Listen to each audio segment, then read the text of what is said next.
The rain slammed against the crooked roof of the Red Lantern as Matthew Brooks, bleeding and half-conscious, staggered into the storm with a broken girl clutched in his arms. Behind him, the guttural shouts of armed men grew louder, their footsteps pounding like war drums through the night. Every breath was a battle, every step a gamble between life and death, and yet Matthew refused to let go. But what happened next would shatter every rule of survival and prove that even in the darkest corners of hell, one act of courage can change everything. But first, let's go back to the beginning. The sun had barely set over the scorched plains of Clayton, Texas, when Emily Carter's life ended, not with a gunshot, but with a lie. For 14 years, Emily had weathered the storm that was her mother, Karen. She had grown used to the shouting matches with drunken boyfriends, the long nights when the house sat empty and cold, the mornings when Karen's sullen, hungover apologies spilled over burnt coffee.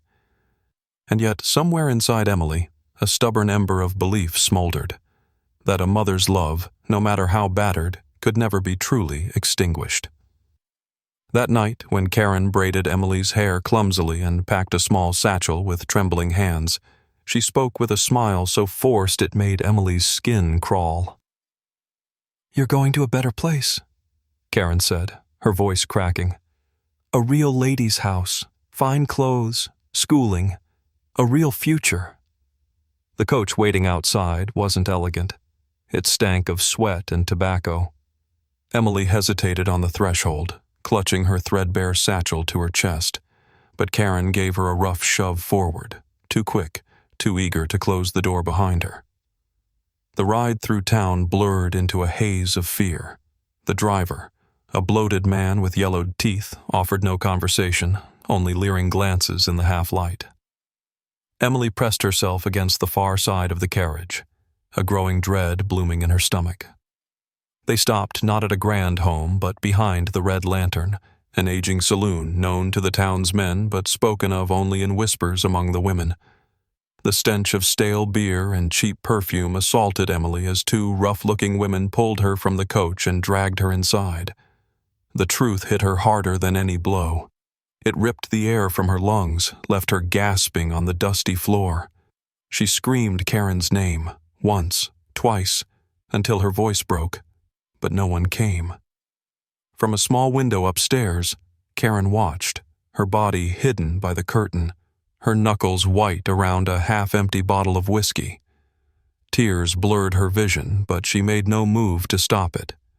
She told herself that it was either Emily or both of them, that the men she owed wouldn't just take a pound of flesh.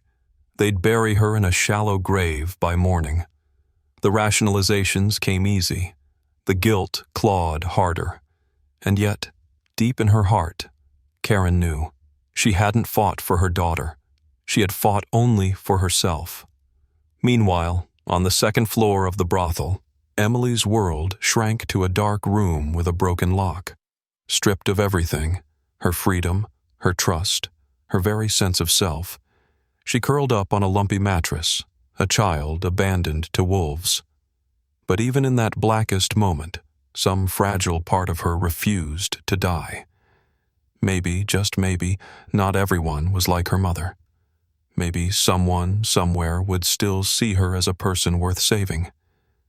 And that desperate hope, flickering like a candle in a storm, kept Emily alive for one more night.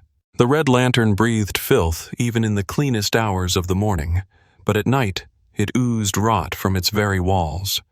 Its oil lamps spilled sickly light onto warped floorboards and peeling wallpaper, illuminating faces drawn tight with vice and despair. It was here that Matthew Brooks found himself most nights, nursing a bottle of rye whiskey like a man clinging to a raft in a sea of ghosts. Matthew had wandered into Clayton with the dust, another forgotten drifter in a town where no one asked questions they didn't want answered. A decade in the army had left him with a body that healed slower than it broke, and a mind tangled with memories too jagged to smooth. He sought oblivion in whiskey and the steady clink of poker chips, telling himself he wanted nothing more than to drown quietly with the rest. That changed the night he noticed Emily. At first he thought his drink was playing tricks on him. A girl, barely more than a child, weaving clumsily through a sea of greedy hands and slurred propositions. Her dress, ill-fitting and ripped at the hem, did nothing to disguise the raw terror etched into her face. Wide green eyes darted in every direction, searching desperately for escape where there was none. Matthew's stomach twisted. He had seen horrors on battlefields, but this was a different kind of war. It was a slow execution carried out in the heart of his own country, under the watchful, indifferent eyes of civilized men. He said nothing at first. That was the law of places like the Red Lantern: see, hear, and forget. To break that law was to court death, and Matthew, while reckless, wasn't suicidal. But silence came at a price. Over the following nights, he watched. He watched Emily flinch when a hand brushed her arm.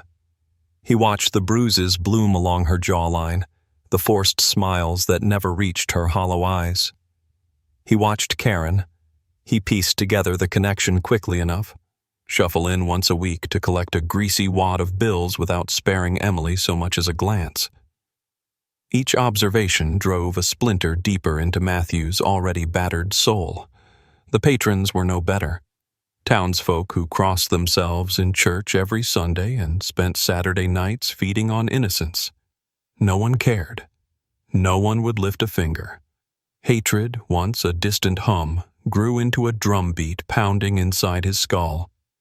Hatred for Vernon Nash, the brothel's owner, a man who wore a gold ring shaped like a serpent and spoke with the lazy cruelty of a man who believed himself untouchable.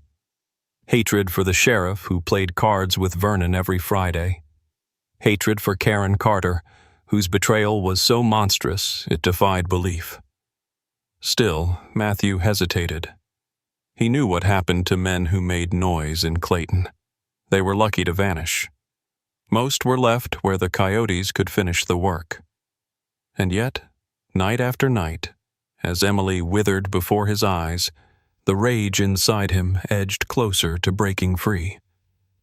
A man could only drown his conscience for so long before it rose back up, gasping, clawing for air.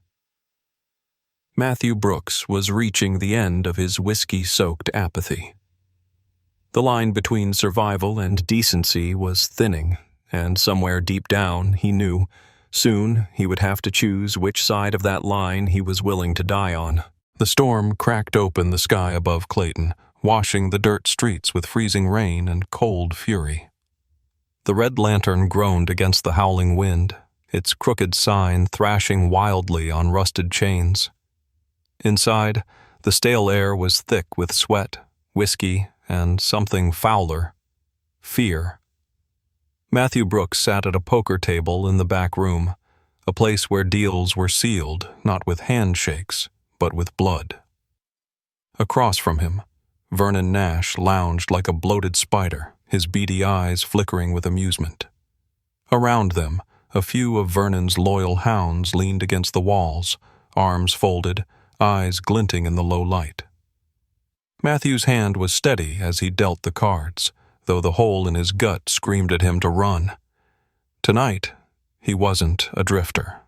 Tonight, he was a man gambling away the last thing he owned, his life, for a chance at redemption. The stakes were clear. One final hand, winner takes all. The prize, Emily Carter. Vernon laughed when Matthew proposed it, laughed long and hard, as if savoring a private joke. But greed was his god, and the chance to fleece a desperate fool was too sweet to pass up.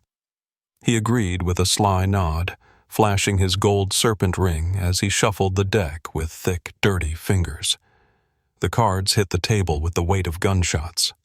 Matthew played his part to perfection, bluffing, baiting, pushing Vernon into overconfidence. When the final card turned, Matthew's hand beat Vernon's by a whisper. Relief flooded him for a breathless instant. Then he saw Vernon's smirk harden into something colder. A metallic glint flashed beneath the table. Without hesitation, Vernon pulled a small pistol from his belt, the barrel aimed square at Matthew's gut. But Matthew wasn't new to treachery. In a blur of movement honed by years of surviving worse than this, he kicked the table upward, sending chips and whiskey flying. The shot cracked, grazing his shoulder with a white-hot streak of pain. Blood sprayed the cards. Matthew lunged, his hand finding the hidden knife strapped to his boot. Vernon barely had time to curse before the blade sank deep into his side. The fat man screamed, a raw, animal sound, as he stumbled back, clutching his belly. The room erupted into chaos. The hired muscle, caught between loyalty and survival, hesitated. A second later, a chair shattered against the wall as they bolted, leaving their boss to die alone. Matthew staggered, clutching his bleeding shoulder. His vision swam, but he forced himself forward, kicking Vernon's pistol away. Blood pooled in slick puddles on the floorboards as Matthew found Emily in the corner, shackled, bruised, her small hands trembling with terror. With a grunt of pain, he broke her chains. She stared at him, unsure if this was another cruel trick. But when he whispered, "I'm getting you out," something in her broken gaze flickered back to life. The two of them burst into the storm, swallowed whole by the night. The wind howled like the dead as Matthew hoisted Emily onto a stolen horse, swung up behind her, and spurred it into a reckless gallop. Behind them, the Red Lantern's door slammed open. Shouts followed, men loyal to Vernon Nash, men who wouldn't rest until blood paid for blood. And so began their desperate flight through the blackened countryside, the rain lashing their faces, Matthew's strength ebbing with every drop of blood that soaked into his torn shirt. Every hoofbeat was a heartbeat stolen from death. Every mile was a question without an answer. How far could a broken man and a stolen child run before the past caught them? The desert wind shifted as Matthew and Emily crossed into the forgotten border town of Larkspur, a place too small and too worn to draw the attention of bounty hunters or men with long memories. Its cracked adobe walls and dusty streets offered no promises, no miracles, only a chance. And for two fugitives of the Red Lantern's cruelty, that was enough. Sheriff David Harris was waiting for them by the broken-down jailhouse, a heavy-set man with a slow drawl and sharp eyes that missed nothing. Matthew hadn't seen him since the war, when blood and dirt had made brothers of them both. No words were needed.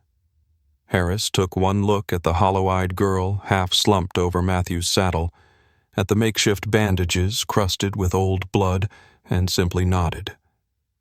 Within hours, Emily was hidden under a new name, Eliza Moore, folded into the arms of a kind widow who had buried her own daughter years ago and had enough love left to try again. Emily said little those first days, her small frame stiff and wary, as if every kindness might still turn to ash. But slowly, with patience and gentleness, she began to thaw. She learned to smile again, shy and unsure at first, then brighter. She planted seeds in the dusty backyard, watched them grow into stubborn little blooms. She read books by oil lamplight, traced letters with careful fingers, dreamed timid dreams of a future not shaped by chains. And though the shadows of her past still haunted the edges of her sleep, they no longer owned her. She bore them like old scars. Painful, yes, but proof that she had survived. Matthew, for his part, refused to stay. He was a man built for storms, not quiet towns with sun-drenched porches and easy laughter. The gratitude offered by the townsfolk, hushed thanks, sidelong glances of respect, felt too heavy on his shoulders. He left one morning without ceremony, his saddle worn, his wound half-healed, carrying only the knowledge that he had done one thing right in a life otherwise crowded with regrets. Years slipped by like smoke through calloused fingers. When Emily found him again, he was a ranch hand on the far edge of the desert, skin darkened by sun, hair shot through with silver. She barely recognized him, until he turned and she saw those same weary eyes, softened only slightly by time. She crossed the dusty yard in 3 long strides and threw her arms around him before he could speak. Matthew stood rigid for a heartbeat, stunned, then let his arms fold around her in return. "You were the first person who ever chose me," Emily whispered against his chest, her voice shaking with all the words she'd never said. For the first time in decades, Matthew Brooks, the man who had outlived war, betrayal, and pain, felt something shatter inside him. Tears welled, unbidden, carving clean tracks through the dust on his weathered face. And in that moment, without banners or fanfare, justice was done. Not by gunfire or vengeance, but by stubborn love, by sacrifice, and by the sheer will to believe that even broken people could forge something pure from the ruins.